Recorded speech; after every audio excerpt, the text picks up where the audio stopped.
Barchangiz bolsheviklarni Buxoro amirligiga qilgan hujumi haqida o'qigan bo'lsangiz kerak. Hozir sizlarga qizillar qanday qilib Buxoroga hujum uyushtirganligi haqida batafsil ma'lumot berib o'taman. Buxoro amirligiga to'satdan shiddatli hujum uyushtirib, uni bosib olish rejasini bolsheviklarning ishongan generali Mixail Frunze tuzib chiqadi. Rejaga ko'ra, Qizil armiya Buxoro amirligiga 5 tomondan hujum qilib, shaharni o'rab olishlari kerak edi. Bolsheviklar Buxoro amirligini bosib olish uchun 10 ming zamonaviy qurollangan askar, 74 ta zambarak va 12 ta bombardimonchi samolyot yuborishadi. Sovetlar tez orada Cho'rjoy, Karmana, Kitob va Shahrisabz shaharlarini egallab olishgach, Buxoro shahri Qurshovda qoladi. Buxoro shahrini o'rab olgan rus qo'shini zambaraklardan tinimsiz o'q uzib, shaharni vayron qiladi. Ko'chalar jasadlarga to'lib ketadi. Xususan, Amir Olimxon o'zining Buxoro xalqining hasrati tarixi kitobida shunday yozadi. Bu urush asnosida dushman taxminan Buxoroning yarmini to'p va pulemyotchilardan o'qqa tutib, ko'p falokat yetkazdi. Musulmon bechoralar dushman dastidan mol-dunyosini, farzandlarini tashlagancha nima qilarini bilmay har tomonga qocha boshladilar.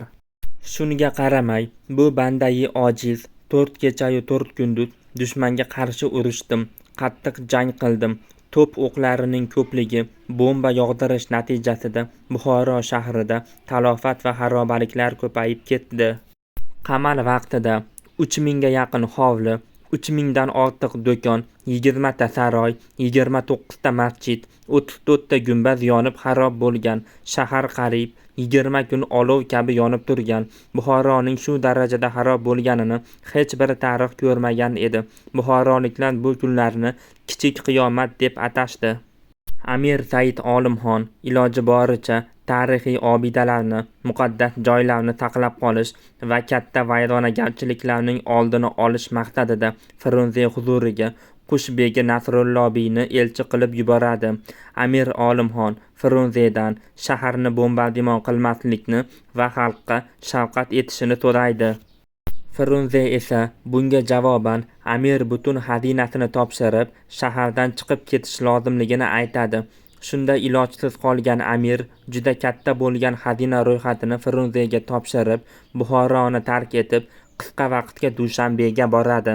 Buxoro amirligining tarixi shunday fojiaviy tarzda yakun topadi. Amir Olimxon Buxorodan chiqib, Dushanbega boradi va u yerdan turib bolsheviklarga qarshi kurashadi. Keyingi videoda esa shu haqida gaplashamiz.